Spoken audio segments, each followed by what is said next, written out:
എല്ലാവർക്കും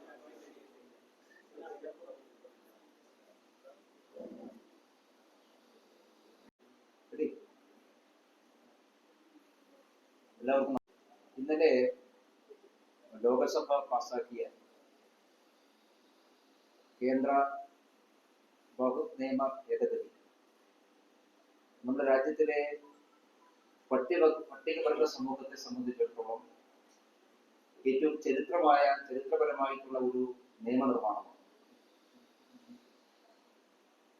ഭരണഘടന നിലവിൽ വന്നതിന് ശേഷം രാജ്യത്തിലെ പട്ടികവർഗ വിഭാഗങ്ങളുടെ ഭൂമിയുടെ ഉടമസ്ഥാവകാശം സംരക്ഷിച്ചുള്ള നിരവധി നിയമനിർമ്മാണങ്ങൾ നടന്നിട്ടുണ്ട്. അതിൽ ഏറ്റവും പ്രധാനപ്പെട്ടത് ഭരണഘടനയുടെ 5 മാർഗം ഷെഡ്യൂളിൽ ഉൾപ്പെടുത്തി SC/ST വിഭാഗത്തിന്റെ സ്വത്തുക്കൾ സംരക്ഷിക്കാൻ ആവശ്യമായിട്ടുള്ള ഭരണഘടനാപരമായിട്ടുള്ള തീരുമാനമാണ്. ഈ ഷെഡ്യൂളിൽ ഉൾപ്പെടുത്തപ്പെട്ടിട്ടുള്ള ഭൂമിയിൽ മറ്റൊരാൾക്കും അവകാശവാദം ഉന്നയിക്കാൻ സാധിക്കില്ല എന്നുള്ളതാണ് അതിൽ ഏറ്റവും പ്രധാനപ്പെട്ട കണ്ടന്റ്. പല സന്ദർഭത്തിലായി പട്ടികവർഗ സമൂഹത്തിന്റെ ഭൂമികൾ പല കാരണങ്ങളാൽ മറ്റു പലരും തട്ടിക്കൊണ്ടുപോകുന്ന സാഹചര്യം ഉണ്ടായപ്പോഴാണ് സമൂഹത്തിലെ ഏറ്റവും ദുർബല വിഭാഗമായ പട്ടികവർഗ സമൂഹത്തിന്റെ ഭൂമിയുടെ ഉടമസ്ഥാവകാശം സംബന്ധിച്ച സുപ്രധാനമായിട്ടുള്ള തീരുമാനം ഭരണഘടന ഉണ്ടായത്. അതിന്റെ അടിസ്ഥാനത്തിലാണ് ഭരണഘടന 5 മാർഗം ഷെഡ്യൂളിൽ ഈ വിഷയം ഉൾപ്പെടുത്തിക്കൊണ്ട് നിയമപരമായ ഭരണഘടനാപരമായിട്ടുള്ള സംരക്ഷണം ആ സമൂഹത്തിന് ലഭ്യമായി. 1995 വഖഫ് നിയമം വന്നപ്പോൾ ആ നിയമത്തിൽ ഈ 5 മാർഗം ഷെഡ്യൂൾ ഉൾപ്പെട്ടിട്ടുള്ള പട്ടികവർഗ സമൂഹത്തിന്റെ ഭൂമിക്കുള്ള ഭരണഘടനാബദ്ധമായിട്ടുള്ള അവകാശം ഇല്ലാതായി.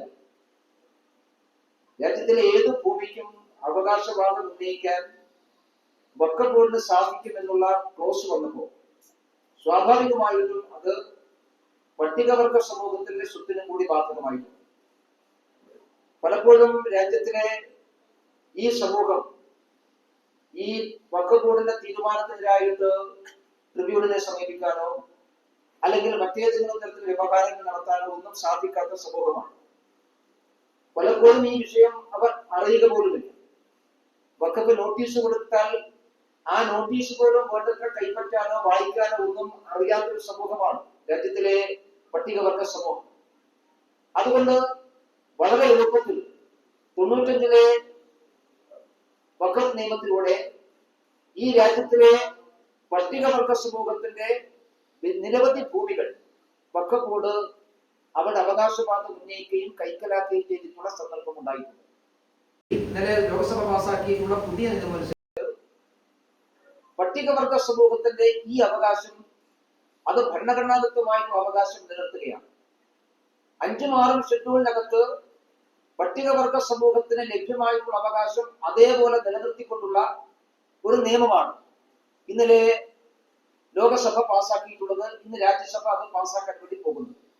അതനുസരിച്ച് ഈ നിയമം പാസായി കഴിഞ്ഞാൽ പട്ടികവർഗ സമൂഹത്തിന്റെ സ്വത്തിനുമേൽ ഉടമസ്ഥാവകാശം പറയാനോ അവകാശവാദം ഉന്നയിക്കാനോ വഖഫ് ബോർഡുകൾക്ക് അനുവാദം ഉണ്ടാക്കുന്നതല്ല എന്നുള്ള ഏറ്റവും സുപ്രധാനമായിട്ടുള്ള ഒരു ഭേദഗതിയാണ് ഇന്നലെ പാസാക്കിയിട്ടുള്ള നിയമത്തിലുള്ളത്. അതുകൊണ്ടാണ് ഞാൻ പറഞ്ഞത് അത് ഈ രാജ്യത്തിലെ പട്ടികവർഗ സമൂഹത്തെ സംബന്ധിച്ചിടത്തോളം ഏറ്റവും വിപ്ലവകരമായിട്ടുള്ള തീരുമാനമാണ്. നരേന്ദ്രമോദി ഗവൺമെന്റ് രാജ്യത്തിലെ ഏറ്റവും ദുർബലരായിട്ടുള്ള ജനവിഭാഗങ്ങളുടെ ഭൂമിയുടെ ഉടമസ്ഥാവകാശം സംബന്ധിച്ചുള്ള ഏറ്റവും സുപ്രധാനമായിട്ടുള്ള ഒരു തീരുമാനമാണ് ഇന്നലത്തെ ഈ നിയമത്തിലൂടെ സൃഷ്ടിച്ചിട്ടുള്ളത്. ഇന്ത്യയിലാകെയുള്ള പട്ടികവർഗ സമൂഹം ആ കാര്യത്തിൽ വലിയ ആശ്വാസവും ആഹ്ലാദവുമാണ് പ്രകടിപ്പിച്ചിട്ടുള്ളത്. ഈ വിഷയത്തിൽ കേരളത്തിലെ പാർലമെന്റ് മെമ്പർമാർ സ്വീകരിച്ചിട്ടുള്ള സമീപനം അങ്ങേയറ്റം ജനവിരുദ്ധമായിട്ടുള്ള സമീപനമാണ്. ഇത്തരം വിഷയങ്ങളോട് അവർ ഒരു തരത്തിലും അനുകൂലമായ നിലപാടല്ല സ്വീകരിച്ചിട്ടുള്ളത്. ഇന്നലെ പാർലമെന്റിൽ പ്രസംഗിച്ചപ്പോ കേരളത്തിൽ പ്രസംഗിച്ചപ്പെട്ട കൂട്ടത്തിൽ CPM നേതാവ് ശ്രീ K. രാധാകൃഷ്ണനായിരുന്നു. അദ്ദേഹം പട്ടികജാതി വകുപ്പും പട്ടികവർഗ വകുപ്പും കേരളത്തിൽ മന്ത്രിയായ സമയത്ത് കൈകാര്യം ചെയ്തിട്ടുള്ള ആളാണ്. കേരളത്തിലടക്കം എങ്ങനെയാണ് പട്ടികവർഗ സമൂഹത്തിന്റെ സ്വത്തുക്കൾ അന്യാധീനപ്പെട്ടു പോകുന്നത് എന്ന് കെ രാധാകൃഷ്ണൻ അറിയാത്തല്ല. വഖഫിന്റെ 2095-ലെയും 2013-ലെയും നിയമത്തിന്റെ മറവിൽ രാജ്യത്താസകലമുള്ള കോടിക്കണക്കിന് ഏക്കർ ഭൂമി, പട്ടികവർഗ സമൂഹം അനുഭവിക്കുന്ന ഭൂമി, ആ ഭൂമി എങ്ങനെയാണ് നഷ്ടപ്പെട്ടു പോകുന്നത് എന്ന് രാധാകൃഷ്ണൻ അറിയാനിട്ടല്ലോ. പക്ഷെ എന്തുകൊണ്ടാണ് ഇന്നലത്തെ പുസ്തകത്തിൽ ശ്രീ കെ രാധാകൃഷ്ണൻ ആ കാര്യം ഉന്നയിക്കാൻ തയ്യാറാകാത്തത്? അദ്ദേഹം ഈ വകുപ്പ് കൈകാര്യം ചെയ്തിട്ടുള്ള മന്ത്രിയാണല്ലോ. പക്ഷെ അദ്ദേഹം പറയാൻ വേണ്ടി തയ്യാറായിട്ടില്ലല്ലോ. ഇതേപോലെ കേരളത്തിൽ മറ്റൊരു എം പി ഉണ്ട്, പട്ടികജാതി വിഭാഗത്തിൽപ്പെട്ട എം പി. അദ്ദേഹത്തിന് ഈ വിഷയം അറിയാവുന്നതാണ്, കോൺഗ്രസിന്. കേരളത്തിലെ ഒരു പാർലമെന്റ് അംഗവും ഇത്തരം വിഷയങ്ങൾ ഈ നിയമ ഭേദഗതിയുടെ ഭാഗമായി പുതുതായി ലഭ്യമായിട്ടുള്ള അവകാശങ്ങളെ സംബന്ധിച്ചൊന്നും പരാമർശിക്കാൻ വേണ്ടി തയ്യാറായി. അതിനു പകരം വില കുറഞ്ഞ വോട്ട് ബാങ്ക് രാഷ്ട്രീയമാണ് കേരളത്തിലെ എം പിമാർ സ്വീകരിച്ചിട്ടുള്ളത്. അങ്ങനെ നിലപാട് ചോദിച്ചപ്പോൾ ഹൈക്കോടതിയിൽ മറുപടി പറയും മുമ്പ് കേന്ദ്ര ന്യൂനപക്ഷ മന്ത്രാലയം രാജ്യത്തിലെ എല്ലാ പ്രധാനപ്പെട്ട സംഘടനകളുമായിട്ടും ചർച്ച നടത്തി. ആ ചർച്ച ബഹുഭൂരിപക്ഷം മുസ്ലിം സംഘടനകളുമായിട്ടാണ് ചർച്ച നടത്തിയിട്ടുള്ളത്.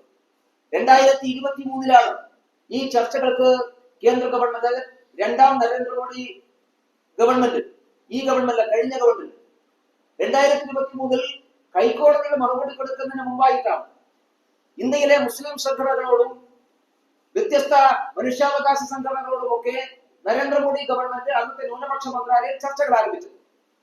ആ ചർച്ചകൾക്കൊടുവിൽ ആ ചർച്ചയുടെ റിസൾട്ട് എന്നുള്ളതിലേക്കാണ് നിലവിലുള്ള വഖഫ് നിയമം ഭേദഗതി ചെയ്യണം, ആ നിയമം ഭരണഘടനാ വിരുദ്ധമാണ്, ഭരണഘടനയിൽ പറയുന്ന സ്വത്തവകാശത്തെ സംബന്ധിച്ച് വ്യക്തികൾക്കും സംഘടനകൾക്കും സൂക്ഷിക്കേണ്ട മൗലികമായിട്ടുള്ള ചില കടമകളുണ്ട്. സ്വത്തവകാശത്തെ സംബന്ധിച്ചും ഭൂമിയുടെ ഉടമസ്ഥാവകാശത്തെ സംബന്ധിച്ചും രാജ്യത്തിലെ ഭരണഘടന മുമ്പോട്ട് വെക്കുന്ന അടിസ്ഥാനപരമായിട്ടുള്ള തത്വങ്ങളുണ്ട്. ആ അടിസ്ഥാനപരമായിട്ടുള്ള തത്വങ്ങൾക്ക് വിരുദ്ധമാണ് ഈ നിയമം എന്നുള്ളത് കൊണ്ട് നിയമം ഭേദഗതി ചെയ്യണം എന്നുള്ളത് ഈ ചർച്ചയുടെ അടിസ്ഥാനത്തിൽ കേന്ദ്ര ന്യൂനപക്ഷ മന്ത്രാലയം 2023 കേന്ദ്ര സർക്കാരിന് നൽകിയിട്ടുള്ള റിപ്പോർട്ടാണ്. ആ റിപ്പോർട്ടിന്റെ അടിസ്ഥാനത്തിലാണ് കേന്ദ്ര ഗവൺമെന്റ് ഒരു കരട് ബില്ല് തയ്യാറാക്കി അത് 2024 ആഗസ്റ്റ് മാസം 8-ാം തീയതി രാജ്യസഭയിൽ അവതരിപ്പിക്കുന്നു. വിഭാഗത്തിലെ ഏറ്റവും പ്രധാനപ്പെട്ട സംഘടനയാണ് Indian Muslims of civil rights. അത് മുസ്ലിം സമൂഹത്തിന്റെ ഈ അവകാശങ്ങൾ സംരക്ഷിക്കാൻ വേണ്ടി ഉണ്ടാക്കിയ സംഘടനയാണ്. അവരുമായി ചർച്ച നടത്തിയിട്ടുണ്ട്. അതുപോലെ തന്നെ രാജ്യത്തിലെ all India Muslim personal law ബോർഡുമായിട്ട് ചർച്ച നടത്തിയിട്ടുണ്ട്. ഓൾ ഇന്ത്യ സുഫി സംഘടനയുമായി ചർച്ച നടത്തിയിട്ടുണ്ട്. മുസ്ലിം രാഷ്ട്രീയ മന്ത്രിയുമായി ചർച്ച നടത്തിയിട്ടുണ്ട്. മുസ്ലിം ഇന്റലക്ച്വൽ ഫോറവുമായി ചർച്ച നടത്തിയിട്ടുണ്ട്. ജമാഅത്ത് ഉലമയുമായി, ജനാമത്ത് ഉലമായി ഹിന്ദി എന്ന് പറയുന്ന മുസ്ലിം സംഘടന ചർച്ച നടത്തിയിട്ടുണ്ട്. ഷിയ മുസ്ലിമിന്റെ ഇന്റലക്ച്വൽ ഗ്രൂപ്പുമായി ചർച്ച നടത്തിയിട്ടുണ്ട്. ദാറുൽ ഉലൂം സംഘടനയുമായി ചർച്ച നടത്തിയിട്ടുണ്ട്. ഇങ്ങനെ ഏതാണ്ട് ഇന്ത്യയിൽ ഇന്ന് നിലവിലുള്ള 11ഓളം മുസ്ലിം സംഘടനകളുമായി മുഖാമുഖം ഈ സംയുക്ത പാർലമെന്ററി കമ്മിറ്റി ഒരുമിച്ച് സിറ്റിംഗ് നടത്തി ചർച്ച ചെയ്തിട്ട് അവരുടെ നിർദ്ദേശങ്ങൾ വാങ്ങിയിട്ടുണ്ട്. പിന്നെ എങ്ങനെയാണ് ഇത് ഏകപക്ഷീയമാണ് എന്ന് പറയുക? എന്നിട്ടൊന്നുമില്ല. ഈ രാജ്യത്തിലെ 25 സംസ്ഥാനങ്ങളിലെ വഖഫ് ബോർഡുമായിട്ട് ഈ സംയുക്ത പാർലമെന്ററി കമ്മിറ്റി ചർച്ച നടത്തിയിട്ടുണ്ട്. നേരിട്ട് പോയി അവരുമായി ചർച്ച നടത്തിയിട്ടുണ്ട്. ഇങ്ങനെയെല്ലാം വിശദമായ ചർച്ചകൾ നടത്തിയതിനു ശേഷമാണ് സംയുക്ത പാർലമെന്ററി കമ്മിറ്റി ആ നിർദ്ദേശങ്ങൾ കൂടി ഇന്നലെ നിങ്ങൾ ബില്ല് അവതരിപ്പിച്ചപ്പോൾ ശ്രദ്ധിച്ചിട്ടുണ്ടാകും. ബില്ല് അവതരിപ്പിച്ച ശേഷം സംയുക്ത പാർലമെന്ററി കമ്മിറ്റിയുടെ നിർദ്ദേശങ്ങൾ പ്രത്യേകമായി തന്നെ മുമ്പോട്ട് വെച്ചിട്ടുണ്ട്. കേരളത്തിലെ ഇന്നലെ നിയമം അവതരിപ്പിച്ചുകൊണ്ട് തന്നെ മുൻപത്തെ പ്രശ്നം മന്ത്രി സൂചിപ്പിച്ചു. ആ പ്രശ്നത്തോട് കേരളത്തിലെ എം പിമാരുടെ നിലപാട് എന്താണ്? അതിപ്പോഴും പറയാൻ വേണ്ടി തയ്യാറാകുന്നില്ലല്ലോ. അവിടെ ഭൂമിയുടെ ഉടമസ്ഥാവകാശത്തെ സംബന്ധിച്ചിടത്തോളം അവർ ഉന്നയിക്കുന്ന ആശങ്ക ഇതിലൂടെ പരിഹരിക്കപ്പെടും എന്ന് അവർക്ക് ഉറപ്പുണ്ട്. എന്തുകൊണ്ടാണ് ആ വിഷയം ഈ എം പിമാരുടെ പ്രസംഗത്തിലൊന്നും മുന്നമ്പം കടന്നു വരാതിരുന്നത്? അത് പരാമർശിക്കുകയും വേണ്ടേ? അതെവിടെയും പരാമർശിക്കപ്പെടില്ലല്ലോ. അപ്പൊ ഏകപക്ഷീയമായി കേരളത്തിലെ പാർലമെന്റ് മെമ്പർമാർ അവർ ഈ വിഷയത്തെ തെറ്റിദ്ധരിപ്പിക്കുകയാണ്. ഇത് മുസ്ലിം വിരുദ്ധമാണ് എന്ന് വരുത്തി തീർക്കുകയാണ്. ഇത് മുസ്ലിങ്ങൾക്ക് കൂടി പ്രയോജനകരമായിട്ടുള്ള നിയമമാണ്, മുസ്ലിം സമൂഹത്തിന് കൂടി പ്രയോജനകരമായിട്ടുള്ള നിയമമാണ് ഇന്നലെ അവതരിപ്പിക്കുന്നത്. കാരണം മുസ്ലിം സമൂഹത്തിന്റെ സ്വത്തിനെ സംബന്ധിച്ച്, വഖഫ് ബോർഡിന്റെ സ്വത്തിനെ സംബന്ധിച്ച് കൃത്യതയുണ്ടാകും. ഇതുവരെ വഖഫ് ബോർഡിന്റെ സ്വത്തുക്കൾ ഓഡിറ്റ് ചെയ്യാൻ അവസരം ഉണ്ടായിരുന്നില്ല. അവർ നിശ്ചയിക്കുന്ന ഓഡിറ്ററാണ്. ഇപ്പോഴങ്ങനെയല്ല. CAG-ക്ക് കീഴിൽ ഈ രാജ്യത്തിലെ മറ്റെല്ലാ വിഭാഗത്തെയും പോലെ CAG-ക്ക് കീഴിലുള്ള ടീമിന് വഖഫ് ബോർഡിന്റെ സ്വത്തുക്കൾ ഇനി അവരുടെ വരുമാനം ചെലവുമൊക്കെ ഓഡിറ്റ് ചെയ്യാൻ വേണ്ടി സാധിക്കും. അത് കൃത്യമായ നിയമപ്രകാരമാണ് വിനിയോഗിക്കുന്നത് എന്ന് മനസ്സിലാക്കാൻ വേണ്ടി സാധിക്കും. ചർച്ചിലൊരു നിയമം, അമ്പലത്തിലൊരു നിയമം, പള്ളിക്കൊരു നിയമം, അങ്ങനെയില്ല. എല്ലാവർക്കും ഒരേപോലെ ബാധകമാണ്. അത് വഖഫ് ബോർഡിന്റെ സ്വത്തിനെ സംബന്ധിച്ചിടത്തോളം ഉണ്ടാവണം. ജില്ലാ കളക്ടർക്ക് പരമാധികാരം കൊടുത്തു. ആ ജില്ലാ കളക്ടർക്ക് പരമാധികാരം കൊടുക്കുന്നത് ഭൂമിയുടെ ഉടമസ്ഥാവകാശത്തെ സംബന്ധിച്ചിടത്തോളം തർക്കങ്ങൾ ഉണ്ടാകുമ്പോൾ ആ തർക്കങ്ങളിൽ ലാസ്റ്റ് വേർഡ് പറയാനാണ്. ഈ രാജ്യത്തിലെ നിലവിലുള്ള റവന്യൂ നിയമം അനുസരിച്ച് ഭൂമിയുടെ ഉടമസ്ഥാവകാശത്തെ സംബന്ധിച്ച് റവന്യൂ ഡിസ്പ്യൂട്ട് ഉണ്ടാകുമ്പോൾ ആ റവന്യൂ ഡിസ്പ്യൂട്ടിൽ ജില്ലാ കളക്ടറാണല്ലോ സാധാരണ അഭിപ്രായം പറയുക. അത് സ്വാഭാവികമല്ല. ആ ഒരു ഭേദഗതി ഇവിടെ വരുമ്പോൾ എന്തിനാണ് കോൺഗ്രസിനും CPM-നും ഇത്ര വേവലാതി? എന്തിനാണ് അവർ തെറ്റിദ്ധാരണ ഉണ്ടാക്കുന്ന രീതിയിൽ പറയുന്നത്? അപ്പൊ ഈ നിയമത്തിൽ പറയുന്ന ഓരോ വകുപ്പുകളും പരിശോധിക്കപ്പെടേണ്ടതാണ്. ഇതിൽ മുസ്ലിം സമൂഹത്തിനെ സംബന്ധിച്ചുള്ള ഏറ്റവും പ്രധാനപ്പെട്ടത് മുസ്ലിം സ്ത്രീകളുടെ അവകാശങ്ങൾ ഈ നിയമത്തിലുണ്ട്. കാരണം ഒരാൾക്ക് അയാളുടെ ഭൂമി വഖഫിന് കൊടുക്കണം. ഈ നിയമത്തിൽ പറയുന്നത് പോലെ 5 വർഷം മുസ്ലിം മതാചാര പ്രകാരം ജീവിച്ചിട്ടുള്ള ഒരാൾക്ക് അയാളുടെ സ്വത്തുക്കൾ വഖഫാക്കാം, വഖഫ് ബോർഡിന് കൊടുക്കാം. അങ്ങനെ കൊടുക്കുമ്പോൾ അയാളെ ആശ്രയിച്ച് ജീവിക്കുന്ന സ്ത്രീകൾക്ക് അവർക്ക് ആവശ്യമായിട്ടുള്ള ഭൂമി കൊടുത്തിട്ടുണ്ടോ എന്ന് ഉറപ്പുവരുത്തണം. ഞാൻ ചോദിക്കട്ടെ, ഇന്ത്യയിലെ മുസ്ലിം സ്ത്രീകളെ സംബന്ധിച്ചിടത്തോളം ഇതിനേക്കാൾ വലിയ വിപ്ലവകരമായ തീരുമാനം എന്താണുള്ളത്? ഈ എല്ലാ അവകാശങ്ങളും സംരക്ഷിച്ചിട്ടുള്ള ഏറ്റവും സുതാര്യമായ, ഏറ്റവും വിപ്ലവകരമായ ഒരു നിയമം പാർലമെന്റിൽ കൊണ്ടുവരുമ്പോൾ എന്തടിസ്ഥാനത്തിലാണ് ഇതിനെ കോൺഗ്രസും CPM-ഉം എതിർക്കുന്നത് എന്ന ചോദ്യത്തിന് അവർ ഉത്തരം പറയണം. അവർ കേരളത്തിലെ ഒരു വിഭാഗത്തെ മാത്രമായി കാണുകയാണ്. ന്യൂനപക്ഷം എന്ന് പറഞ്ഞാൽ, ഞങ്ങൾ കഴിഞ്ഞ ദിവസങ്ങളിലൊക്കെ ചൂണ്ടിക്കാണി, ന്യൂനപക്ഷം എന്ന് പറഞ്ഞാൽ ഏതെങ്കിലും ഒരു വിഭാഗം മാത്രമല്ലല്ലോ, എല്ലാ വിഭാഗവും ഉണ്ടല്ലോ. എന്തുകൊണ്ടാണ് കേരളത്തിലെ ക്രിസ്ത്യൻ ന്യൂനപക്ഷത്തിന്റെ പ്രയാസങ്ങളും പ്രശ്നങ്ങളും കോൺഗ്രസും CPM-ഉം അഡ്രസ് ചെയ്യാത്തത്? അതെന്തുകൊണ്ടാണ്? ഇനിയിപ്പോ കേരള കോൺഗ്രസിലെ നേതാവ് പറഞ്ഞിട്ടുണ്ട്. ആ പറച്ചിലെ സത്യസന്ധത എത്രത്തോളം എനിക്കൊന്നും അറിയില്ല. പക്ഷേ കേരളത്തിലെ CPM-ഉം കോൺഗ്രസും ഇതിന് വലിയ വില കൊടുക്കേണ്ടതായിട്ട് വരും എന്ന കാര്യത്തിൽ തർക്കമില്ല. അതിന് നിങ്ങൾ വലിയ വില കൊടുക്കേണ്ടതായിട്ട് വരും എന്ന കാര്യം കോൺഗ്രസിന്റെയും CPM-ന്റെയും നേതൃത്വത്തെ ഞങ്ങൾ ഓർപ്പെടുത്തുന്നു. കേരളത്തിലെ പ്രത്യേകവർഗ സമൂഹം, ആ സമൂഹം അവരുടെ വോട്ട് കൂടി വാങ്ങിയിട്ടാണല്ലോ നിങ്ങൾ ജയിക്കുന്നത്. കേരളത്തിലെ ഏറ്റവും കൂടുതൽ പട്ടികവർഗ വിഭാഗമുള്ള ജില്ലയാണ് വയനാട് ജില്ല. ആ വയനാട് ജില്ലയിലുള്ള MP അവര് പട്ടികവർഗ വിഭാഗത്തിന് ഏറ്റവും ആനുകൂല്യമുള്ള ഒരു നിയമം പാർലമെന്റിൽ പാസ്സാക്കുമ്പോൾ അതിനെ അനുകൂലിച്ചുകൊണ്ട് 2 വാക്ക് സംസാരിക്കാൻ പ്രിയങ്ക വധേര തയ്യാറായി. വയനാട്ടിലെ കോളനികളിൽ പോയി വോട്ട് പിടിച്ചിട്ടല്ലേ അവർ ജയിച്ചത്. അപ്പൊ അതുകൊണ്ടാണ് ഞാൻ സൂചിപ്പിക്കുന്നത്, ഇതിന് വലിയ വില കോൺഗ്രസും CPM കൊടുക്കേണ്ടവരും. നിങ്ങളുടെ ഈ പൊയ്മുഖം കേരളത്തിലെ ജനങ്ങളുടെ മുമ്പാകെ ഞങ്ങൾ അവതരിപ്പിക്കും. വഖഫ് നിയമം ഇന്ന് രാജ്യസഭ കൂടി പാസ്സായി പ്രാവർത്തികമാകുന്നതോടുകൂടി രാജ്യത്തിന്റെ ചരിത്രത്തിലെ ഏറ്റവും വലിയ നിർണായകമായ ഒരു വഴിത്തിരിവായി ആ നിയമം മാറാൻ വേണ്ടി പോവുകയാണ്. ഇത് നിയമം വരുന്നതോടുകൂടി വഖഫിന്റെ അവകാശവാദത്തെ സംബന്ധിച്ചിടത്തോളം പരിശോധനകൾക്ക് ജില്ലാ ഭരണകൂടത്തിന് റൈറ്റ് ഉണ്ടാവുകയാണ്. ജില്ലാ ഭരണകൂടത്തിന് റൈറ്റ് ഉണ്ടായി കഴിഞ്ഞാൽ അതിനെ രാജ്യത്തിലെ റവന്യൂ ജില്ലാ ഭരണകൂടം, അതായത് ജില്ലാ കളക്ടർ അധ്യക്ഷനായിട്ടുള്ള വഖഫിന്റെ ഒരു ബോർഡ്, 2 നോൺ മുസ്ലിം അംഗങ്ങൾ അടങ്ങുള്ള സ്ത്രീ സാന്നിധ്യമുള്ള, അതായത് അണ്ടർ സെക്രട്ടറി റാങ്കിലുള്ള അല്ലെങ്കിൽ റിട്ടയർഡ് ജസ്റ്റിസിന്റെ റാങ്കിലുള്ള നോൺ മുസ്ലിംസ് ആയിട്ടുള്ള 2 പേർ അടക്കമുള്ള വഖഫ് ട്രിബ്യൂണൽ, ആ ട്രിബ്യൂണൽ കേസ് പോകും.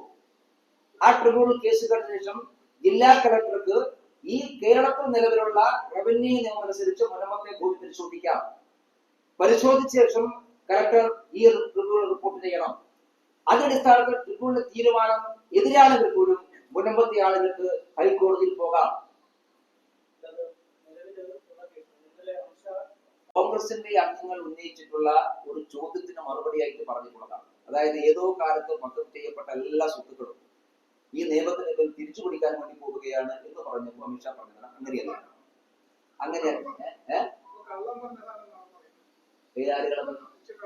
അല്ലല്ല, അമിത്ഷാ പറഞ്ഞത് കണ്ടന്റാണ് ഞാൻ പറഞ്ഞത്. അമിത്ഷാന്റെ പ്രസംഗമാണ് ഞാൻ പറഞ്ഞത്. എന്താണ് അമിത്ഷാ പറഞ്ഞത് എന്നാണ് പറഞ്ഞത്. അതായത് ഏതോ കാലഘട്ടങ്ങളൊക്കെ വക്കപ്പിൽ ചെയ്തപ്പെട്ട എല്ലാ സ്വത്തുക്കളും പുനഃപരിശോധനയ്ക്ക് വിധേയമാക്കുക, അങ്ങനെ പുനഃപരിശോധിക്കാം. പക്ഷേ നിലവിൽ കേസുകൾ ഉള്ളതുണ്ട്, നിലവിൽ പരാതികൾ ഉള്ളതുണ്ട്. പരാതി ചെകഞ്ഞെടുത്ത് പോയിട്ട് പരിശോധിക്കല്ല, നിലവിൽ പരാതികൾ ഉള്ളതുണ്ട്. ആ നിലവിൽ പരാതികൾ പുതിയ നിയമത്തിലെ വകുപ്പുകൾക്കനുസരിച്ച് പരിശോധിക്കപ്പെടുക. ഇനി ഇത് നിയമം പാസ്സായിട്ടേ ഉള്ളൂ. ഇനി ഇതിന്റെ ചട്ടങ്ങൾ രൂപപ്പെടണം.